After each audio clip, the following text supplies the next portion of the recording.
네, 여러분 안녕하세요. 반갑습니다. 오늘은 이제 11과 요시야 때의 개혁과 교재는 북왕국 이스라엘의 멸망이라고 되어 있는데 근데 이제 남왕국 유다의 멸망이라고 하는 게 맞겠죠. 제가 가지고 있는 교재만 그런지 잘 모르겠는데 여기선 이제 북왕국 이스라엘이라고 교재에는 나와 있습니다. 네, 북왕국 이스라엘은 이미 아수르에 의해서 멸망을 했고 이제 남왕국 유다의 멸망에 관한 이야기입니다. 이제 열왕기하 22장 1절부터 25장 30절까지의 말씀을 가지고 한번 살펴보도록 하겠습니다. 자, 본문의 위치가 어떻게 될까요? 유다 왕국의 개혁과 갱신을 주도하는 의로운 왕 요시아의 통치를 통해 유다 왕국의 이야기에 다시 한번 희망이 찾아오게 됩니다. 그럼에도 불구하고 요시아의 노력은 예고된 재앙을 막기엔 역부족입니다. 유다에서 몇몇 불의한 왕의 통치가 이어진 후 바벨론 군대가 침략해 예루살렘을 에워싸게 됩니다. 바벨론은 예루살렘 성전을 파괴하고 생존한 거주민들을 사로잡아 갑니다. 이처럼 열왕기 상하의 이야기는 결국 비극적인 결말로 마치게 됩니다. 그러나 다윗 계열의 왕 여호와긴의 석방과 생존을 통해 여러 개 한 줄기 소망이 빛이 있음을 볼 수가 있습니다. 자, 이러한 위치 가운데서 우리가 살펴볼 큰 그림은 하나님은 자기 백성들의 죄와 우상으로 인해 그들에게 심판을 내리십니다.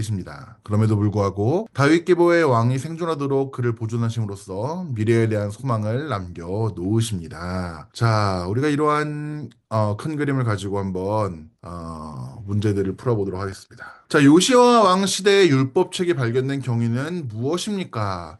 율법책 발견으로 요시아가 보인 반응은 무엇이고 왜 이런 행동을 했습니까? 자, 요시아 왕 시대의 율법책이 발견된 경위는 요시아 왕 통치 18년째 되던 해에 이제 성전 보수 작업을 했죠. 그때 대제사장 hil기야가 율법책을 발견하게 됩니다. 그래서 요시아 왕은 이제 성전이 므낫세와 아몬 시대의 악한 통치로 인해서 황폐해진 것을 깨닫고 보수 작업을 지시했는데 여기서 대제사장 hil기야가 성전 보수 과정에서 율법책을 발견해서 서기관 사반에게 전달하고 이제 서기관 사반이 이것을 왕에게 보고하게 됐죠. 이제 이 율법책은 모세오경, 특히 이제 신명기인 가능성이 높고 오랜 기간 동안 방치되었거나 잊혀졌을 가능성이 높습니다. 이것은 뭐 당연하다시피 우연이 아니라 하나님께서 유다의 영적인 회복을 위해서 개입하신 사건으로 이해해 볼 수가 있겠죠. 자, 이 율법책이 왕 앞에서 읽혀지자 요시아는 어떤 반응을 보였을까요? 요시아는 깊은 충격을 받고 즉각적인 반응을 보였습니다. 첫 번째는 옷을 찢는 것이었습니다. 이 옷을 찢는다고 하는 것은 고대 이스라엘에서 깊은 슬픔과 회개의 표현이었습니다. 그래서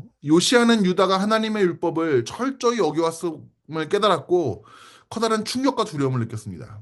특히 이제 신명기 28장을 보게 되면 저주와 심판의 경고를 듣게 되죠. 그래서 유다가 하나님의 심판을 받을 위기에 처해 있다는 사실을 직감하였고 이것은 요시아가 옷을 찢고 깊은 슬픔과 회개를 표한 것으로 이어지게 됩니다. 그리고 나서 이어지는 것은 하나님의 뜻을 구하도록 지시하였습니다. 이제 이것이 우리 현 시대를 살아가는 우리가 적용을 해보게 되면은 말씀이 들렸을 때 회개하는 사람이 진정한 회개인지 아닌지는 여기서 구별이 됩니다. 요시아는 단순히 감정적인 반응에만 그친 것이 아니라 즉각적으로 하나님의 뜻을 구하려는 결단을 내렸습니다. 우리도 은혜를 받을 때가 많이 있죠. 그러나 그 상황 가운데에서 단순히 감정적인 감동만을 받고 끝난다면 그것은 올바른 그리스도인의 반응이라 볼 수가 없을 것입니다. 요시야 왕은 제사장과 관리들에게 여호와께 물어보라고 지시하고 온 유다를 위하여 그러니까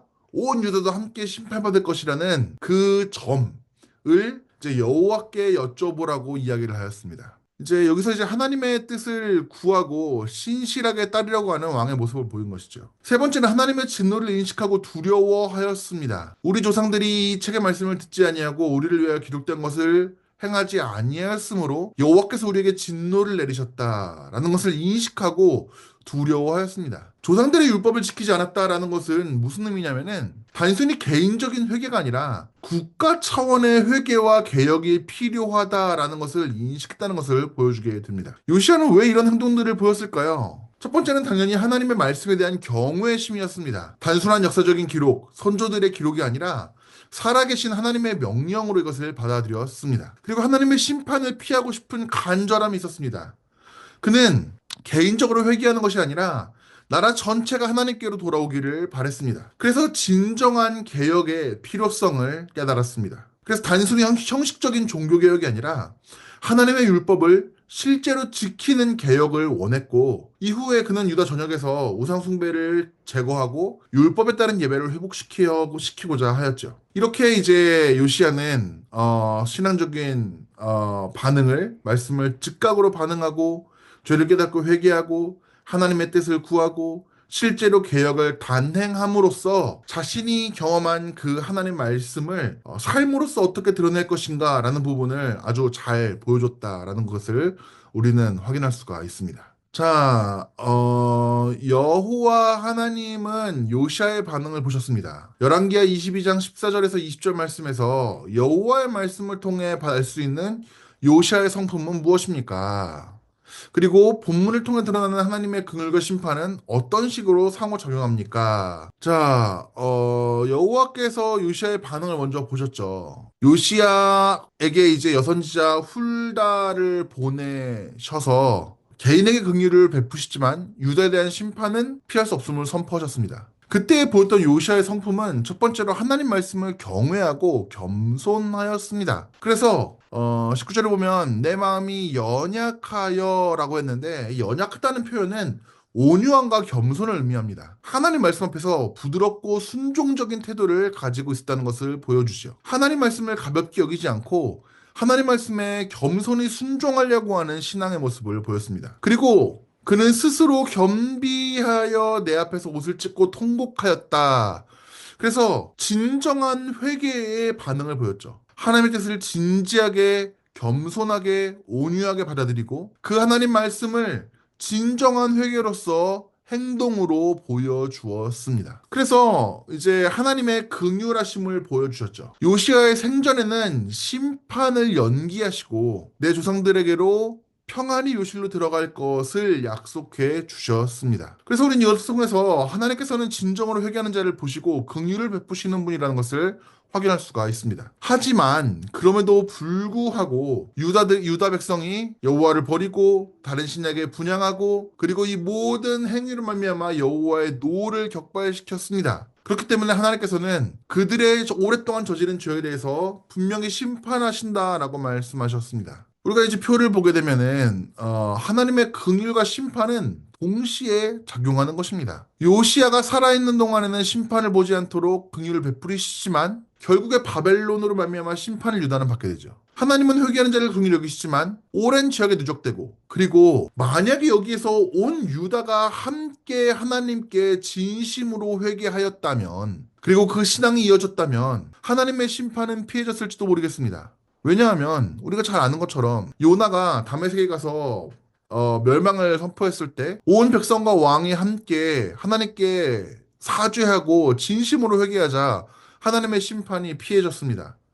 그러나 요시야 이후에 결국에 심판이 이루어진다는 것은 그들이 오랜 시간 동안 지은 죄악을 백성들이 충분히 회개하지 않았다는 것이 되는 것이죠. 그래서 요시야는 평안에 죽었으나 그 이후에 유다는 바벨론에 의해 멸망하는 그 심판을 반드시 이루어진다라는 것을 볼 수가 있습니다. 그렇기 때문에 우리는 하나님의 긍휼하심과 하나님의 공의가 동시에 작용한다는 것을 알고 회개하는 자에게는 긍휼을 베푸시지만 반복해서 죄를 짓고 돌이키지 않는 자들에게는 반드시 심판을 내리시는 하나님이시라는 사실을 우리는 깨달아야 하겠습니다. 자, 열왕기하 23장은 요시야가 단행한 여러 개혁 조치들을 열거하고 있습니다. 첫째, 1에서 3절에서 요시야는 하나님의 백성들의 장로들을 성전으로 불러 모아 하나님 말씀에 함께 반응하며 언약을 갱신하고 있고, 둘째, 4에서 20절에서는 요시아는 므낫세 시대에 세워진 우상 숭배를 위한 다양한 시설과 제도들을 대대적으로 제거하고 있습니다. 셋째, 21절에서 23절에서 요시아는 사사기 때부터 지금까지 왕조 시대를 통틀어 처음으로 유월절을 국가적 차원으로 기념하고 있습니다. 마지막으로 요시아의 업적과 행적을 요약한 24에서 25절에서는 점치는 것과 관련된 신접한 자들과 주술사 등 여러 형태의 우상 숭배자 및 관행이 제거되는 모습을 볼 수가 있습니다. 이 본문에 기록된 요시야 왕의 업적들 중 가장 위대한 업적으로 여겨지는 것이 있다면 무엇이고 이유는 무엇일까요? 자, 이러한 적용을 해보기 위해서는 먼저 주요 업적들이 무엇이 있는지를 살펴봐야 되죠. 앞에서 얘기한 것처럼 이렇게 각 절에 맞게끔 언약의 갱신, 그러니까 성전에서 언약을 갱신하고 율법을 따라 살 것을 결단하고 우상 숭배를 척결하고 유월절을 회복시키고 주술과 우상들을 제거하였습니다. 자, 이 중에서 가장 위대한 것이 무엇일까라고 했을 때 이제 유월절의 회복이라고 꼽아서 볼 수 있지 않을까 싶습니다. 왜냐하면 이것은 이스라엘의 입장에서 보았을 때 이스라엘 백성은 하나님께 구원받은 백성이라는 것을 기억하기 위한 핵심적인 행사였습니다. 그렇기 때문에 이스라엘이 하나님의 언약을 기억하고 하나님 백성으로 정체성을 회복하게 하는 가장 중요한 것이 바로 이 유월절의 회복이었죠. 이 유월절은 율법에 따른 공식적인 명령이었습니다. 신명기 16장에 보게 되면 유월절을 반드시 지킬 것을 명령하셨고, 그리고 이스라엘 왕들은 이것을 따르지 않았습니다. 그러니까 유월절의 회복은 단순히 전통이 부활한다가 아니라 율법을 온전히 준수하겠다라고 하는 신앙적 결단이었죠. 그리고 우상숭배의 척결이나 아니면 우상관행, 주술 관행을 없애는 것과 다르게 유월절이라고 하는 것은 온 나라가 함께 참여하는 절기입니다. 그러니까 유월절을 국가적인 행사로 회복시켰다는 것은 유다 전역으로 하여금 하나님의 구원과 하나님을 향한 올바른 신앙을 회복하기를 원했다라고 하는 요시야의 마음을 살펴볼 수가 있습니다. 그리고 무엇보다 이 유월절이라고 하는 것은 단순히 과거의 사건이 아니라 유월절 어린 양으로서 십자가에서 피를 흘리시고 당신의 백성 삼으시고 구원하시는 그 놀라우신 사건의 예표이기 때문입니다. 그래서 요시아는 이 유월절을 회복시킴으로 말미암아서 이 이스라엘의 정체성을 회복시키고 하나님의 언약을 회상하게 하며 그리고 유다의 온 국가적인 개혁을 소망했다는 점에서 그리고 그것이 이후에 있을 구속 사건의 예표라는 점에서 우리는 이 유월절 사건이 가장 중요한 사건이지 않았을까라고 생각해 볼 수가 있게 됩니다. 자, 그러나 요시야의 단행한 개혁에도 불구하고 하나님은 유다에게 예정된 진노의 심판을 거두지 않으실 것을 말씀하십니다. 열왕기하 23장 26절에서 27절에 따르면 요시야의 개혁이 이 같은 재앙을 막기에 역부족이었던 까닭은 무엇이었습니까? 자, 요시야의 개혁에도 불구하고 심판이 확정된 이유를 성경 말씀 먼저 보겠습니다. 그러나 여호와께서 요시야에게 돌이키지 아니하시고 므낫세가 격발시킨 그 크신 진노로 인하여 유다를 떠나지 아니하셨으며 여호와께서 이르시기를 내가 이스라엘을 물리친 것 같이 유다도 내 앞에서 물리치며 내가 택한 이 성 예루살렘과 내 이름을 거기서 두리로 한 이 성전을 버리리라라고 하셨더라. 자, 요시야의 신앙 개혁은 강력했습니다. 하지만 유다의 죄악은 너무 김이 깊었고 하나님의 진노는 되돌릴 수 없는 수준에 이르렀다라고 볼 수가 있습니다. 자, 므낫세라고 하는 것은 역사상 최악의 왕 중에 하나였습니다. 55년간 최악의 우상 숭배를 주장하고 온 나라가 하나님께 범죄하도록 이끌었습니다. 바알과 아사라 숭배를 부활시키고 성전 안에 우상들을 세워서 성전의 의미를 퇴색시켰고 심지어 자신의 아들을 불태워 제물로 바쳤습니다. 무자비한 자들의 피를 성전과 예루살렘에 가득 채우고 유다 전역을 영적으로 타락시킨 것이죠. 그래서 므낫세의 죄는 개인적인 것이 아니라 온 유다를 오염시킨 죄악이었습니다. 이것은 단순히 개인의 범죄가 아니라 유다의 집단적인 타락을 의미한 것이었죠. 그러나 그럼에도 불구하고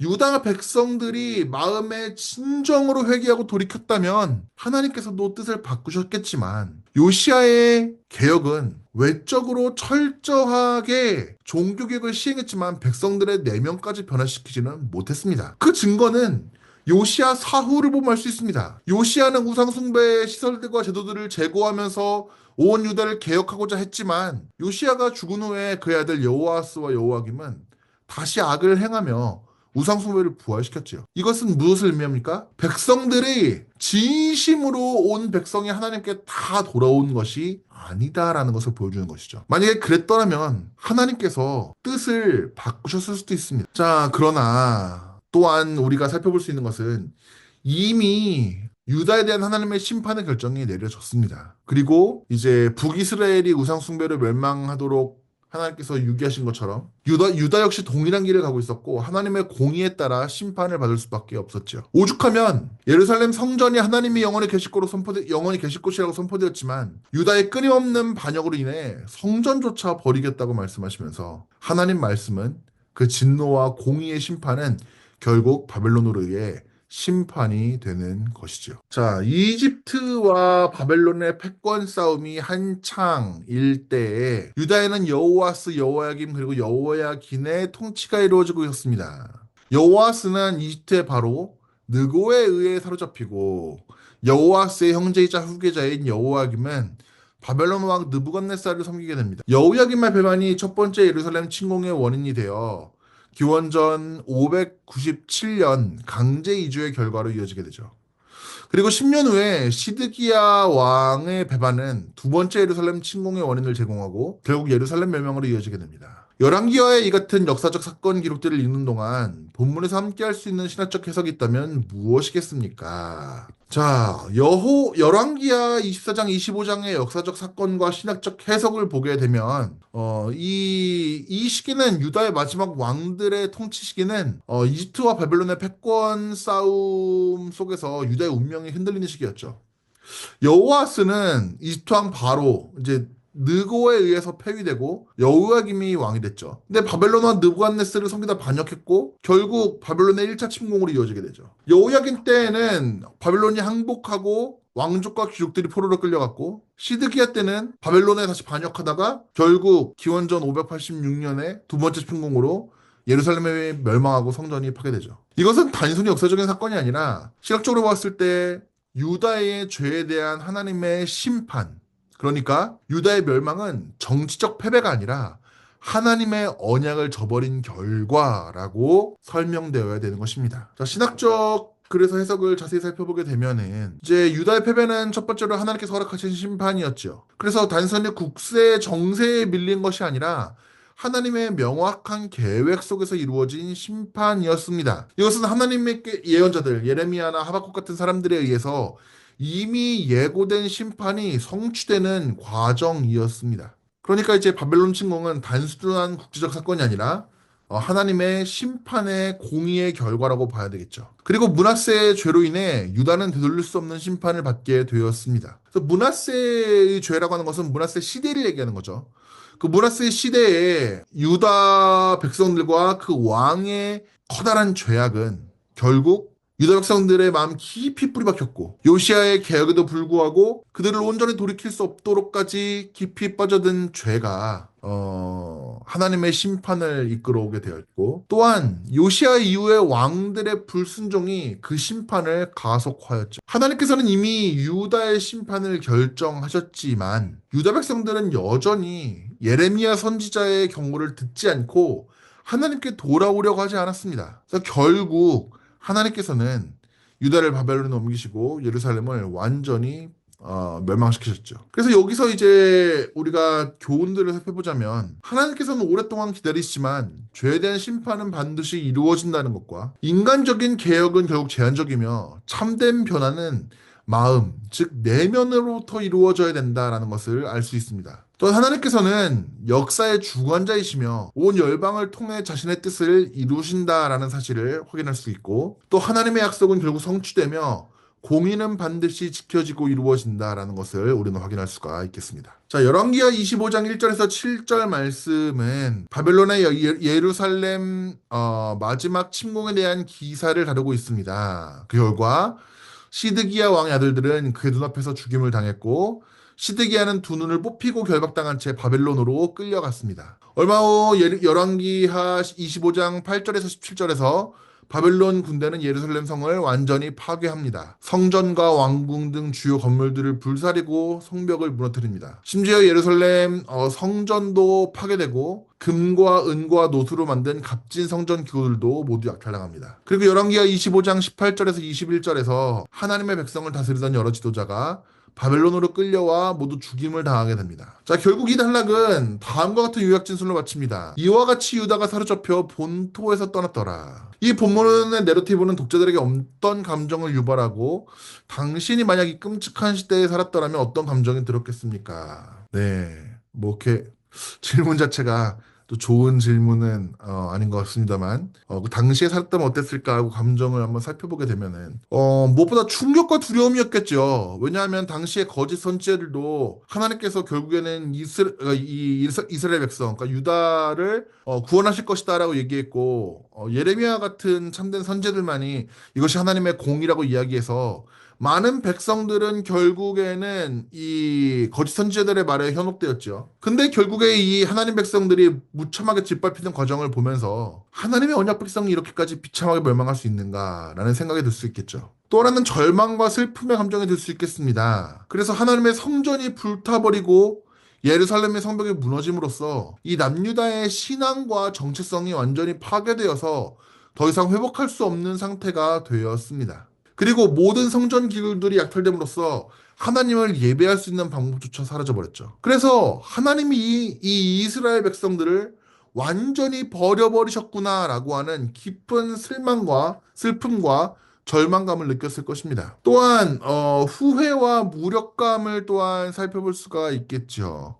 수십 년 동안 예레미야 같은 선지자들의 경고를 무시했죠. 그리고 나서는 결국 심판이 이루어졌습니다. 그리고 왜 내가 선지자들의 경고를 듣지 않았을까라고 하는 이러한 후회와 함께 돌이킬 수 없다라고 하는 절망감이 있지 않았을까라고 생각해 볼 수가 있겠습니다.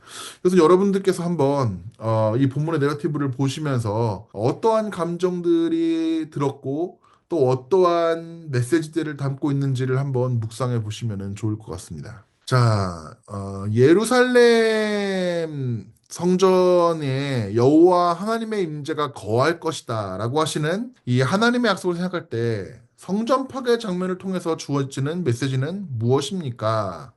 성전 붕괴 사건은 앞서 언급된 열왕기하의 예고들을 통해 어떤 방식으로 해석됩니까? 첫 번째는 하나님의 임재의 상실이지요. 예루살렘 성전은 하나님의 임재와 언약의 중심이었습니다. 그렇지만 이 성전이 파괴되었다는 장면은 하나님의 임재하심이 유다를 떠났다. 그러니까 하나님이 유다를 떠나셨다라고 하는 커다란 의미를 갖게 되죠. 감사합니다. 그러나 이 성전 파괴는 또 다른 신학적인 메시지들을 가지고 옵니다. 하나님은 단순한 장소에 제한되지 않으시는 분입니다. 예전에 이스라엘 백성들이 언약궤와 함께 가면 하나님께서 우리와 함께 하실 것이다라고 생각했지만 그러지 않았던 것처럼 유다는 성전이 있는 한 하나님이 영원히 자신과 함께 하실 것이다라고 착각했습니다. 그러나 하나님께서는 불순종했을 때 성전을 떠나시겠다고 이미 경고하셨고 그 경고에 맞게 하나님은 그 성전을 버리셨습니다. 하나님은 건물에 임하시는 것이 아니라 하나님의 뜻에 순종하는 사람들과 함께 계신다라고 하는 교훈을 주게 되죠. 하나님은 죄에 대해서 반드시 심판하신다는 메시지 또한 주어집니다. 회개하지 않으면 성전과 상관없이 하나님은 그들을 심판하십니다. 성전이 있는 것만으로 하나님 관계가 보존되는 것이 아니라 그 올바른 관계는 신앙과 순종이 필요한 것이죠. 그 성전이 파괴된 것은 하나님의 경고가 된 것입니다. 이제 내가 너희를 이 땅에서 쫓아낼 것이며 내가 거룩하게 한 이 성전도 버릴 것이다라고 하는 것이 성취된 것이죠. 그래서 성전 붕괴는 신앙적으로 하나님의 관계는 형식적 신앙이 아니라 순종이 중요하다. 하나님은 오래 참으시지만 결국 죄를 심판하신다. 하나님은 성전 없이도 어느 곳에나 역사하신다라고 하는 세 가지 신앙적인 의미를 지닌다고 볼 수가 있겠습니다. 자, 열왕기하는 바벨론에 사로잡혀 갔던 왕 여호와긴이 옥에서 석방되는 장면으로 마칩니다. 이 장면은 독자들에게 어떤 소망을 갖게 합니까? 열왕기가 이런 장면으로 마치는 것에 어떤 중요한 의미가 있습니까? 자, 여호와긴이 유다의 마지막 왕 중 한 명이었는데 바벨론의 포로로 잡혀갔죠. 그러나 바벨론 왕 에윌무로닥이 즉위하니까 이제 여호와긴을 석방하고 존귀하게 대해 줍니다. 이것은 유다의 멸망 이후에도 소망이 남아있음을 암시하는 것을 보여주는 것이죠. 왜냐하면 다윗 언약의 지속성 때문입니다. 유다가 바벨론에 멸망되면서 다윗 왕조가 끊어지고 그 언약이 끝난 것처럼 보이지만 여호야긴의 석방은 다윗의 계보가 여전히 살아있으며 하나님의 언약이 끊어지지 않았음을 보여줍니다. 그리고 그 사실은 유다의 회복 가능성을 시사하는 것이죠. 실제로 70년 후에 바벨론 포로들이 돌아와 예루살렘을 재건하게 되고, 그러니까 여호와긴의 석방은 유다의 미래의 회복에 대한 상징적인 사건이었습니다. 또한 이것은 하나님의 신실하심과 은혜를 보여주는 것이죠. 하나님은 오래 참으시는 분이시며 완전한 멸망 중에도 은혜를 베푸시는 분이십니다. 그러니까 이제 열왕기가 이런 장면으로 끝나는 이유는 단순히 절망이 아니라 회복의 여지를 남기는 것이며, 하나님의 언약이 여전히 살아있으면서 그 다윗 왕조가 끝나지 않고 이어져서 결국에 오실 메시아 예수 그리스도의 언약의 성취를 담고 있는 것이기 때문에 하나님의 언약이 살아있다는 것을 보여주고 소망의 의미를 가진 채 이렇게 마무리하게 되는 것입니다. 그래서 우리는 이제 하나님의 심판 중에도 소망이 있음을 깨닫고 하나님의 약속이 반드시 성취됨을 믿고, 언제나 하나님께서는 심판하실 때의 멸망 자체가 아니라 회복의 길을 준비하시면서 심판하신다는 것을 깨닫고, 우리가 최후 심판 이전에는 언제든지 우리를 기다리시는 그 아버지의 품으로 돌아가기 위해서 우리를 정결하게 하고 심판 가운데서도 소망을 잃지 말아야 된다라는 사실을 깨달을 수가 있겠습니다. 자, 이렇게 해서 오늘 말씀들을 또 쭉 살펴보았습니다. 이제 여러 가지 암울한 이야기들도 많이 보았는데, 우리 신앙이 어떻게 적용할지에 대해서 여러분들이 계속 묵상하시면서 또한 한 주 동안 많은 은혜를 누리시기를 바랍니다. 수고 많으셨고, 저는 또 다음번에 다음 시간에 함께 뵙도록 하겠습니다. 수고하셨습니다.